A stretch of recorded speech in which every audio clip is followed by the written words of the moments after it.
I gotta start by saying this one is a very my opinion kind of video. This is just something that kind of annoys me personally.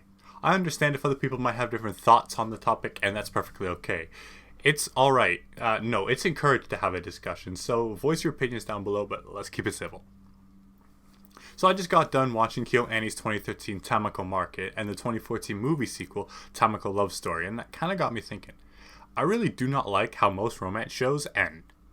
So I am going to be talking about endings here, so there are some serious spoilers for a good amount of shows, because I have a lot of different examples of good and bad endings. The following shows will have spoilers. Plastic Memories, Skige Kiri, I butchered that, Your Name, My Teen Romantic Love Comedy Is Wrong as Expected, Season 3, or Snafu, Monogatari Second Season, Orimo, and the aforementioned Tamako Love Story.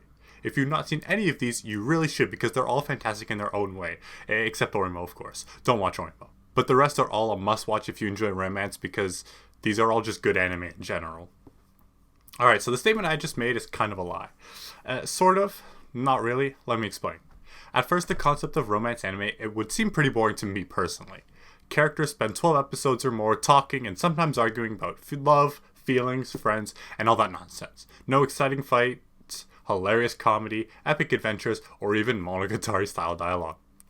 Just humans living daily life in love and the troubles that come with it. Despite that, I seem to have watched a good amount of romance and have no intention of stopping anytime soon, with many more on my plan to watch list. For some reason, I just keep getting pulled in, as I kind of enjoy watching these people stumble their way through love.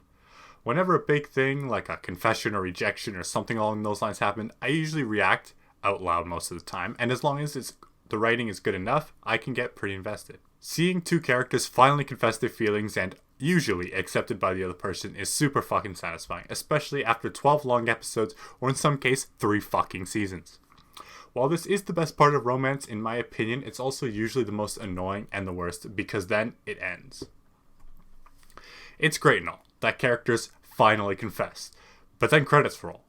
There might be a couple images playing during the ED or a very quick post-credit scene, and then I'm left sitting there with a very, okay, but I want to see more feeling.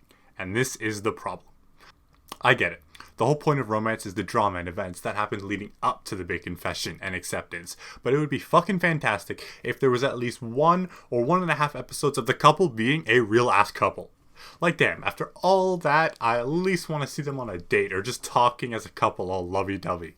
Maybe like a time skip OVA to 3 months in the future when it's just their daily lives together, or just something. This is where Tamako Love Story fell flat and caused me to make this video. Literally the last line of the fucking movie is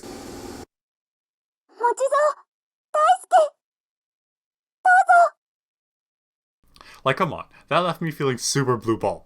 Don't get me wrong, it's great that they got together, but I would have loved to see if there was an after-credit scene or a small short of them dating, or just something. Just something to show what their life may be like as a couple.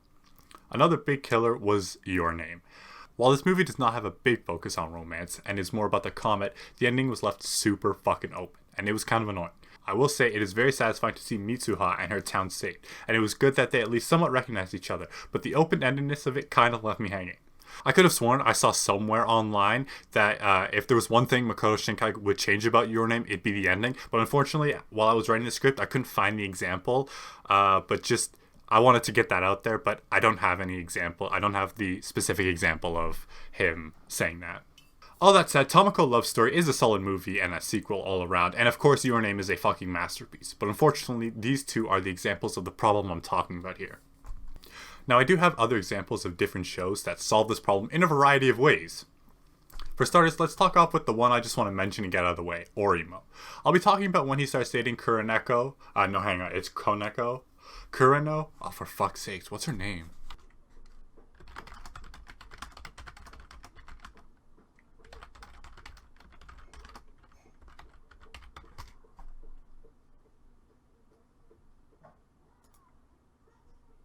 Kuroneko. I'll be talking about when he goes out with Kuroneko and not the abomination that were the last 3 OVAs. While I had the childhood friend, whatever her name was, as best girl, it was still interesting when he went out with her. It provided a bunch of new conflicts and drama, and it was something that kind of came out of nowhere. It kept things relatively fresh and interesting, and it was nice seeing a couple do couple things and be a couple. Even in shows that may not have a big focus on romance, but have a romantic subplot like the Monogatari series. When I started watching, I thought at first, oh man, he's gonna end up flirting with every girl he meets and build a harem. And while Araragi does do that, him going out with Sanjuragahara after episode 5 caught me pleasantly off guard. It added a new dynamic to the conversations between the two, as well as brought about different dialogue and entire conflicts of the other characters. While there is much more to the Otori Monogatari and Koi Monogatari arcs, Sanjuragahara and Araragi were fighting against Nadeko together. What if Araragi denied Sanjuragahara, or she never confessed? Sanjuragahara might not have had to deal with Nadeko, and that could have led to Araragi's death. Or the situation might not have even happened in the first place, because Nadeko's jealousy wouldn't have boiled over. These two examples are not exactly endings, but I just wanted to say them as quick examples of what adding a proper dating relationship to a story can do. Adding a relationship like this into a show front and center can really do the story good and make it feel fresh, which Tsukige Kiri does perfectly. The first real example of a romance ending I want to talk about today is Tsukige Kiri. It was honestly a really well done romance, as it had a very different feel to it. At first I thought, oh boy, here we go, another 12 episodes of will they won't they, then they finally confessed with the ending playing at the end of episode 12. Then Azumi confessed at the end of episode 3 and Mizuno accepted at the episode of 4. That's when I did this sit up in my chair and thought, oh ho, this will get interesting. And for the most part it really did. The story was able to find conflicts and drama while not relying on the will they won't they trope. For example, one of Mizuno's friends falling in love with Azumi. Instead of creating a competition, sort of like every other romance, it was interesting to see how both characters reacted to and dealt with this new conflict because they were already going out.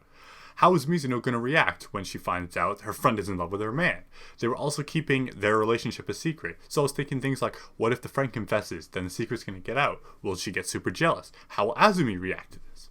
Watching the conflict develop was super interesting and pretty refreshing to watch.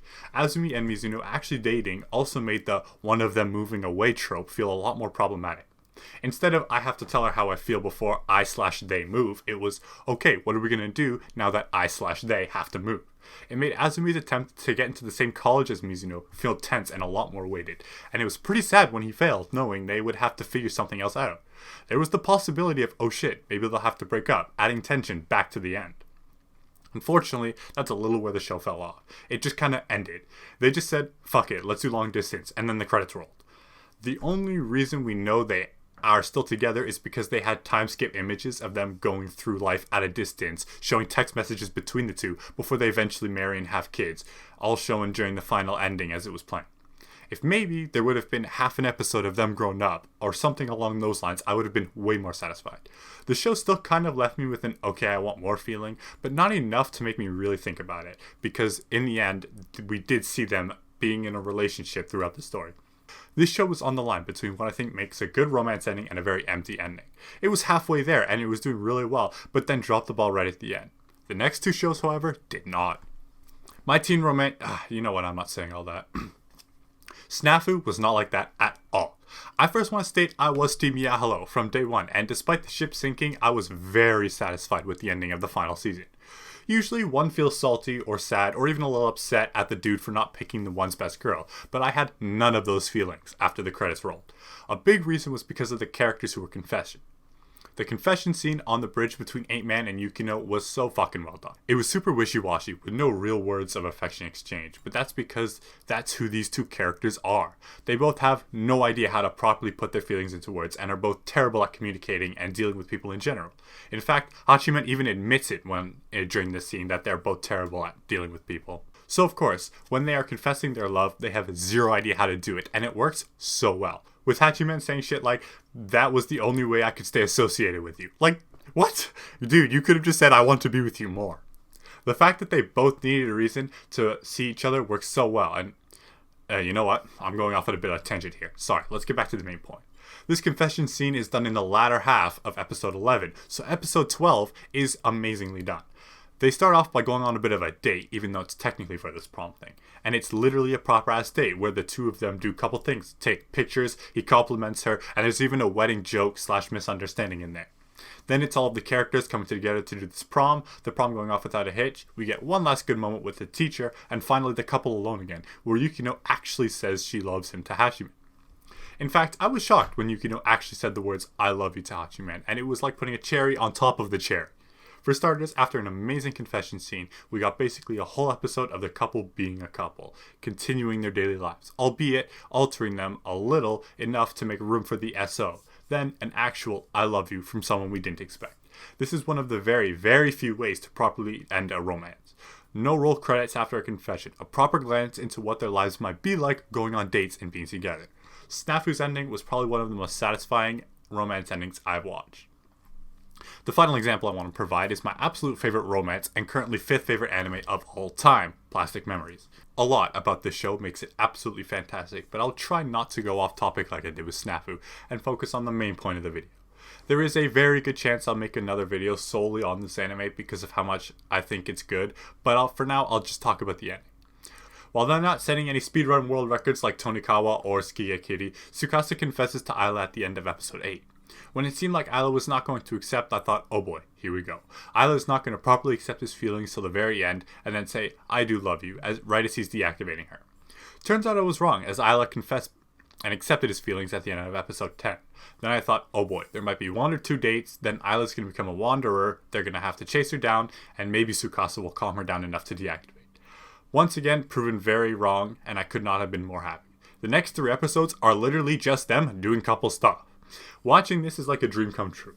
There was not some super conflict or Ayla becoming a wanderer or nothing. It made for the perfect and most satisfying conclusion to a story I thought I already had to read on. Since they probably wanted an Angel Beats type ending, these mostly 3 episodes of Slice of Life worked perfectly. I cried like a baby on the last episode, but honestly, if I did not just spend like an hour watching these 2 be a couple and grow as a couple, I probably wouldn't have. It was awesome to watch, from the start of episode 11 with Ayla writing in her notebook, "Yesterday I became my beloved's girlfriend," to the final date at the amusement park. The fact that we got to see their relationship evolve even over just these 3 episodes was so well done. The first morning they were a couple was a joy to watch because of the awkward and adorable atmosphere. At first they are hesitant and not knowing how to handle being in a relationship, but both of them are really excited and into each other. Ayla even admits that it's at first harder to talk to him, and both are trying to figure out what to do to surprise each other to get closer. Eventually, their relationship develops to the 2 of them being super comfortable with each other and not finding it awkward to say I love you anymore, and being able to hold hands, and by the end of the episode, they are talking like before but seem even closer. Even watching how the people around them react to this change, like all their coworkers giving advice and date ideas to the 2 of them. It's just this for 2.5 episodes, making the end of episode 13 hurt right in the feels, and it was an amazing ending. To me, Snafu and Plastic Memories are the perfect way to end a romance show, with a confession, but following that confession with a glimpse into what life might be like after they start dating. Show them maybe on a date or 2, as well as showing how the people in their lives might take to the news, whether it be love rivals like in Tsukiya Kitty, or how their friends react like in Plastic Memories. Unfortunately, Tamako Love Story, while it was a pretty good movie, ended without exploring either of these ideas. I think that it could have been interesting seeing how the people of Usagiyama Shopping District reacted to maybe Tamako and Mochizo going out, or their friends, or how Tamako's friend reacted to it after pushing Mochizo in the back. This is something that can and should be explored more often. Don't get me wrong, you can definitely have a will they won't they plot going on, but what I need more of is a small glimpse into their life of when they do. Half an episode, or maybe even a full one, or an OVA, or something along those lines. So yeah, those are my thoughts on romance endings. I'd like to hear what you guys think. So leave some comments or whatever, and thanks for watching.